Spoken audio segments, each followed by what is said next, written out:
సినీ నటుడు రాజేంద్ర ప్రసాద్ ఇంట్లో తీవ్ర విషాదం నెలకొంది. ఆయన కుమార్తె గాయత్రి అకస్మాత్తుగా మృతి చెందారు. 38 ఏళ్ల కుమార్తె సడన్ గా చనిపోవడంతో రాజేంద్ర ప్రసాద్ కుటుంబం షాక్కు గురైంది. ఛాతీలో నొప్పి రావడంతో నిన్న గచ్చిబౌలిలోని ఏఐజీ ఆసుపత్రికి తరలించారు. అక్కడే చికిత్స పొందుతూ ఆమె చనిపోయారు. గాయత్రికి ఓ కుమారుడు, కూతురు ఉన్నారు. చిన్న వయసులోనే కూతురు గుండెపోటుతో మృతి చెందడంతో రాజేంద్ర ప్రసాద్ దంపతులు కన్నీరు మున్నీరవుతున్నారు. పలువురు సినీ ప్రముఖులు రాజేంద్ర ప్రసాద్ ఇంటికి వెళ్లి పరామర్శిస్తున్నారు.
సినీ నటుడు రాజేంద్ర ప్రసాద్ ఇంట్లో తీవ్ర విషాదం నెలకొంది. ఆయన కుమార్తె గాయత్రి అకస్మాత్తుగా మృతి చెందారు. 38 ఏళ్ల కుమార్తె సడన్ గా చనిపోవడంతో రాజేంద్ర ప్రసాద్ కుటుంబం షాక్ గురైంది.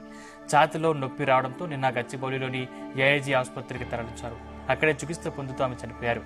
గాయత్రికి ఓ కుమారుడు, కూతురు ఉన్నారు. చిన్న వయసులోనే కూతురు గుండెపోటుతో మృతి చెందడంతో రాజేంద్ర ప్రసాద్ దంపతులు కన్నీరు మున్నీరవుతున్నారు. పలువురు ప్రముఖులు రాజేంద్ర ప్రసాద్ ఇంటికి వెళ్లి పరామర్శిస్తున్నారు.